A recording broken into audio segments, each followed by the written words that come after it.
ሰላም ጤና ይስጥልን የተከበራችሁ ተመልካቾቻችን ከአማራ ሚዲያ ኮርፖሬሽን ደሴ ስቱዲዮ ለሰዓቱ የተዘጋጁ ዜናዎችን ይዘን ቀርበናል።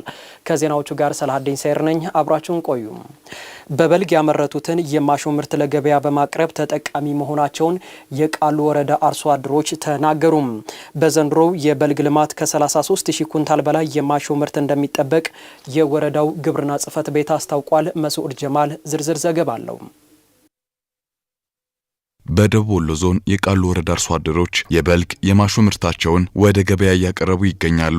አሚኮ ያነጋገራቸው አርሶ አደሮች ወቅቱን ጠብቀው ባከናወኑት የግብርና ስራ ውጤታማ መሆን መቻላቸውንና ያመረቱትን ማሾ በስፋት ወደ ገበያ እያስገቡ ገቢ እያገኙ መሆኑን ተናግረዋል። ገበያ ይዤ መጥቼ ነው ዛሬ ምርት የማሾ ምርት ይዤ መጥቼ ነው። ስለዚህ ያው ማሾ በጣም አዋጭ ነው፣ ጥሩ ነው። አሁን ማለት ዛሬ ላይ ያው በጣም አርሶ አደራችን ወደ ተጠቃሚነት እየገባ ነው ማለት ይቻላል።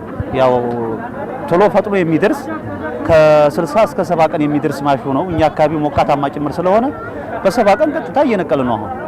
ስለዚህ አሁን ዘንድሮ ላይ ማህበረሰባችን ለተለያዩ ችግሮች እየሸፈነ ነው ያለው። በጣም ይሄ የሚበረታታ ነው። በቀጣይ አሁን አርሶ አደሩ ሌላ ነገር አይዘራም።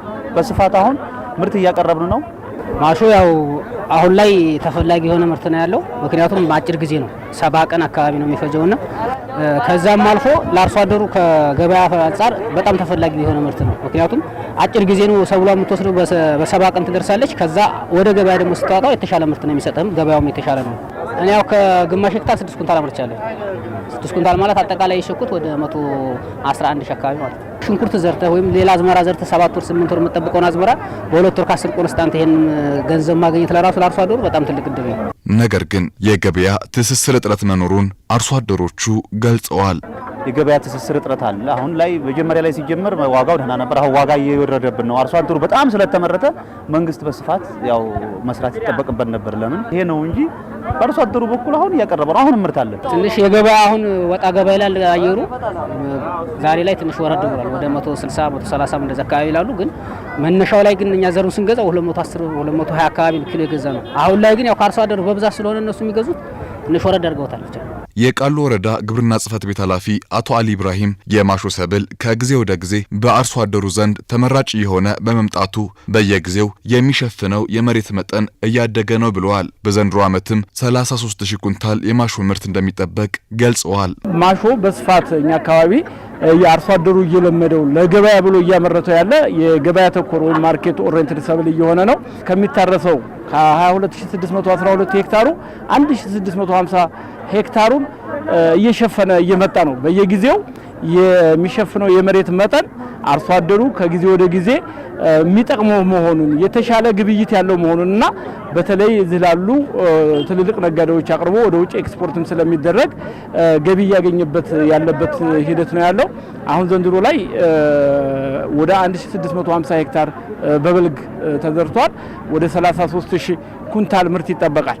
አሁን አርሶ አደራችን በዚህ 3 ሳምንት ውስጥ ለገበያ እያቀረበ ነው እየወቃና የበልጉን ያለው። በቀጣይ አርሶ አደሩን ለማበረታታትና የተሻለ ምርት አምርተው ተጠቃሚ እንዲሆኑ የገበያ ትስስር እንደሚፈጠር አቶ አሊ ተናግረዋል።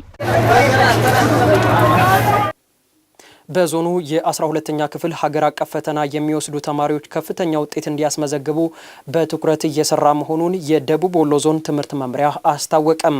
ከ7000 በላይ ተማሪዎች ለ12ኛ ክፍል ብሔራዊ ፈተና ዝግጅት እያደረጉ መሆኑን መምሪያው አስታውቋል። መረጃውን ያደረሰን የደቡብ ወሎ ዞን መንግስት ኮሚኒኬሽን መምሪያ ነው። አሊ መሪ ያቀርበዋል። በ2018 የትምህርት ዘመን በደቡብ ወሎ ዞን በሚገኙ 61 ሁለተኛ ደረጃ ትምህርት ቤቶች ከ7000 በላይ የ12ኛ ክፍል ተማሪዎች በሀገር አቀፍ ፈተና ከፍተኛ ውጤት እንዳስመዘግቡ ምቹ ሁኔታዎችን በመፍጠር የተቀናጀ ዝግጅት እየተደረገ መሆኑን የዞኑ ትምህርት መምሪያ አስታውቋል። በቃሉ ወረዳ የሚገኘው የገርባ አልነጃሽ ሁለተኛ ደረጃ ትምህርት ቤት ተፈታኝ ተማሪዎች ሰይድ አህመድና መኪያ መሐመድ እንዳሉት በትምህርት ቤታቸው የአዳር ጥናት ፕሮግራም፣ የማጠናከሪያ ትምህርት እንዲሁም የቤተ ሙከራና ቤተ መጻሕፍት አገልግሎት በመመቻቸቱ ለፈተናው በቂ ዝግጅት እያደረጉ ነው። ትምህርት ቤታቸው ውስጥ አዳሪ ተማሪዎች ሆነን የራሳችን ጥናት ክትትል እያደረግን እንገኛለን። እሱም አሪፍ የሚሆንበት ነገር ምንድነው? ከሌሎች አስፈላጊ ነገራቶች ሜቢ ስራ እንደዚሁ ደግሞ ሌሎች እኛን ቢዚ ከሚያደርጉ ነገራቶች ነፃ ሆነን ራሳችንን ወደ ጥናታችን ብቻ አዘውትረን እንድናጠና የሚሆንበት መንገድ ነው። ከመምህሮቻችንም ቢሆን እገዛ እንወስዳለን። እንደዚሁ ደግሞ እርስ በራሳችን እንመካከራለን፣ እንወያያለን። ያነበበ ተማሪ ውጤቱን ማምጣት ይሄን ያክል ይከብደዋል ማለት አይቻልም። አዳሪ ገብተን እዚህ ጥናት ላይ ትኩረት አድርገን ያንን ፈተና በብቃት ለማለፍ ትኩረት ያደረግን ነው። ትምህርት ቤቱ መጽሐፍቶችን አቅርቦልናል እና የላቦራቶሪ የኮምፒውተር ክላሶች ምናምን ክፍት ናቸው።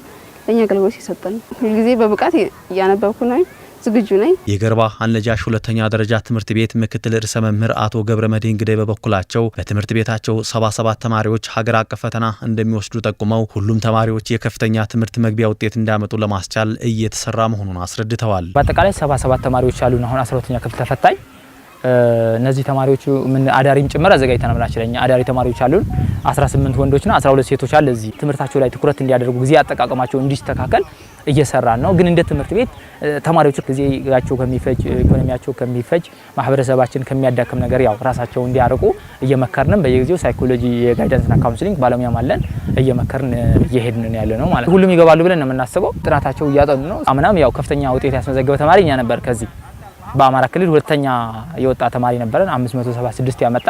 ያው ዘንድሮም ጎበዝ ተማሪዎች አሉ።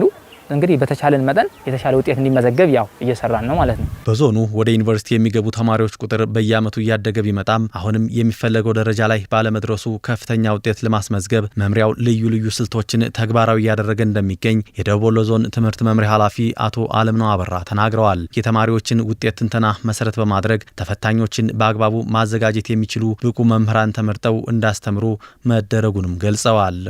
12 ክፍሎችን እንዴት ውጤታማ አድርገን ማቅረብ እንችላለን። በተለይም እንደ ደቡብ ወሎ ተማሪዎች ውጤት ከጊዜ ወደ ጊዜ መሻሻል ቢያመጣም በመፈልገው ልክ ግቡን እየመታ አይደለም። ከ4% ወደ 8% በየዓመቱ በ100% እጥፍ መሻሻል ያሳያል። ከዚህ የተሻለ ስራ ለመስራት ደግሞ ተማሪዎች እንዴት ነው ወደ ዩኒቨርሲቲ ሊሸጋገሩ የሚችሉት የሚለውን በዝርዝር በድጋፍም ስንደግፍ ቆይተናል። ለሁለተኛው 40 ዓመት ላይ ያስቀመጥነው አቅጣጫ ምንድነው? የተማሪዎችን ውጤት መሰረት አድርገን እንስራ ነው። ውጤት ትንተናው ይተንተን። ውጤት ትንተናው መሰረት ተደርጎ በተለየ መምህር በተለየ ስልት እኒህን ተማሪዎች በቀሪ ጊዜያት ማብቃት መቻል አለብን የሚል ነው።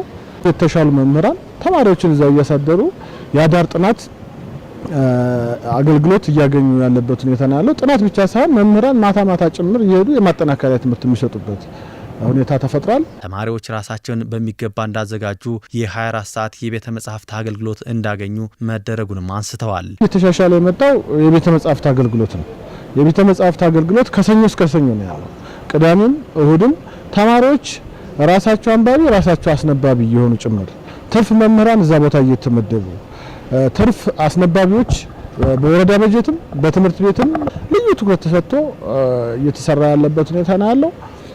ቤተ ሙከራ ላይ ብዙ ጊዜ የተግባር ትምህርቶች ትኩረት አንሰጣቸው እና ከተቻለ ባለው ኬሚካልና አፓራተስ ካልተቻለ ግን በሲሙሌሽን እየሰሩ ተማሪዎችን ለማብቃት ከፍተኛ ጥረት እየተደረገ ያለበት። ከዚሁ ዝግጅት ጎን ለጎን 600 ተፈታኝ ተማሪዎች በመቅደላ አምባና ወሎ ዩኒቨርሲቲ በልዩ ሁኔታ መደበኛና የአቅም ማጠናከሪያ ትምህርት እየተከታተሉ መሆኑንም አቶ አለምነው ተናግረዋል።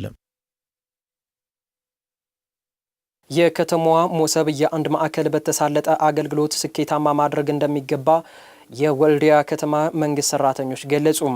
የከተማዋ መንግስት ሰራተኞች በቅርቡ ግንባታው ተጠናቆ ስራ የጀመረውን የወልዲያ ከተማ ሞሰብ አንድ ማዕከልን ጎብኝተዋል። ካሳውን ኃይለ ሚካኤል ዝርዝር ዘገባ አለው። የወልዲያ ከተማ የመንግስት ሰራተኞች በቅርቡ ግንባታው ተጠናቆ ስራ የጀመረውን የሞሰብ አንድ ማዕከል አገልግሎትን ጎብኝተዋል። ከጉብኝት መልስ በየጁ ባህል ማዕከል ምክክር ያደረጉ ሲሆን የተሰሩ ልማቶች ውጤታማ መሆናቸው እንዳስደሰታቸው ያነጋገርናቸው የመንግስት ሰራተኞች ገልጸዋል። የመስሪያ ቦታውን ልቀቅ ሲባል፣ ኮንቲነሩን ልቀቅ ሲባል፣ ቦታውን ልቀቅ ሲባል በሰላም ለቆ እንዲህ ላለው ውብ ከተማ እንዲሆን ያደረገው የህዝቡ ተሳትፎ ፓርቲሲፔት ነው ትልቁ ነገር። ሌላው የመንግስት ሰራተኛ ኮሚትመንት ኑሮት ለዚህ ልማት ትልቅ ነገር መስራቱ ሌላው ጉዳይ ነው። ልማት ማለት ለትውልድ የሚያገለግል ነው። ነገም ሌላ ቢመጣ ነገም ቦታውን የሚይዘው ሌላ ሰው ነው። ነገ ሌላ ትውልድ ይመጣል። እኔ እዚህ ጋር ገንዘቤን ስሰጥ ከተማችን እንዲቀየር ስለምንፈልግ ነው። የሞሰብ አንድ ማዕከል መንግስት ሰራተኛው ገንዘቡንና እውቀቱን ያፈሰሰበት ሀብት እንደመሆኑ በአገልግሎት አሰጣጥ ሊቀጥል ይገባል ነው ያሉት። ትላልቆች ሰዎች የሚንገላቱበት ለምሳሌ መሬት መምሪያ ላይ ብዙ ምልልስ አለው። ይሄ ግን ከሌብነት ከሙስና ከምናምን የጸዳ ሆኖ አሰራሩ መንግስት ሰራተኛውን በታገልም አለበት። በተለይ አመለካከት ችግር ጥሩ ነገር ሲሰራ ጥሩ ነገር ነው ብሎ ማሰብ መንግስት ሰራተኛው ላይ የአስተሳሰብ ለውጥ እንዳመጣ ስራ መሰራት አለበት። አሁን ግንባታው ተገንብቷል። ግንባታው በመገንባቱ ብቻ ለውጥ ላይ መጣ ይችላል። ትልቁ ነገር የህዝብ ጭንቅላት ላይ መሰራት አለበት፣ አይምሮ ላይ መሰራት አለበት። እያንዳንዱ አይምሮ ፍሬሽኩ ነው። በቃ ሙስናን ተጠይፎ አገልጋይነትን በደንብ አምኖና ተቀብሎ ህዝብን ለማርካት ካልተነሳ ግንባታ ብቻውን ለውጥ አያመጣ። ስለዚህ ህዝብ ላይ መንግስት ሰራተኛው ላይ በደንብ አስተሳሰብ ቅየራ ላይ ስራ መሰራት አለበት። አሁን ቀጣይ ስራ የሚጠብቀን አስተዳደሩንም ይሄ ነው ብዬ አምናለሁ። የወልዲያ ከተማ ተቀዳሚ ምክትል ከንቲባ ዱባል አብራሪ የመልካም አስተዳደር ችግርን ለመቅረፍ በትኩረት ይሰራል ብለዋል። ሞሰብ አንድ ማዕከል አገልግሎት ትልቁን ስትራክቸር የተወጣንበት ስለሆነም ኮሚትመንት መጨመር ያስፈልጋል። አመለካከት መጨመር ያስፈልጋል። በቴክኖሎጂ ላይ የተመሰረተ የመንግስት ሰራተኛ መፍጠር ያስፈልጋል። እነዚህን ነገሮች አዋህደን የሞሰብ አንድ ማዕከል አገልግሎታችን የመልካም አስተዳደርንም የአገልግሎት አሰጣጥንም ችግር በሚቀርፍ ሁኔታ አድርገን ስለሰራ ነው የህብረተሰቡን የመልካም አስተዳደርና የአገልግሎት አሰጣጥ ችግር ለመቅረፍ በሚያስችል ሁኔታ በ2019 ዋና ተግባራችን ነው የሚቀጥል ይሆናል ማለት ነው። የዘመነ ከተማና ዘመናዊ አስተዳደር ለመመስረት ከቴክኖሎጂ ጋር የተላመደ ሰራተኛና አመራር ለመፍጠር ተከታታይ ስልጠና እንደሚሰጥ ከንቲባው አሳስበዋል። ባለሙያውን በአገልግሎት አሰጣጡ እንዲሻሻል፣ አመለካከቱ እንዲስተካከል፣ የቴክኖሎጂ አጠቃቀሙ እንዲያድግ እና ቴክኖሎጂ ተኮር የሆኑ ወጣቶችን ትኩረት አድርገን የመመልመልና ወደዛ የማስገባት ስራ በጥሩ ሁኔታ እየሄደ ያለ ስለሆነ እሱን የማጠናከር ስራ እንሰራለን። ስማርት የሆነ አስተሳሰብ እንዲኖር አመራሩ ከፌደራል ጀምሮ በክልል ደረጃም በእኛም ደረጃም የስማርት ሲቲ ኮንሰፕትን መነሻ ተደርጎ የተለያየ ስልጠና እየተሰጠበት ሁኔታ ነው ያለው። እይታው እንዲስተካከል ሰፊ ስራ እየተሰራ ነው። ተገልጋዩን ማህበረሰብም ከቴክኖሎጂ ጋር ቁርኝት እንዲፈጠር ግንዛቤ ፈጠራ እንደሚሰራ ከንቲባው አመላክተዋል። ክቡራን ተመልካቾቻችን ከአማራ ሚዲያ ኮርፖሬሽን ደሴ ስቱዲዮ ለሰዓቱ የተዘጋጁ ዜናዎችን ወደ እናንተ አደረስን። ከዜናዎቹ ጋር ሰላሀዲን ሰይር ነኝ። በያላችሁበት መልካም ጊዜም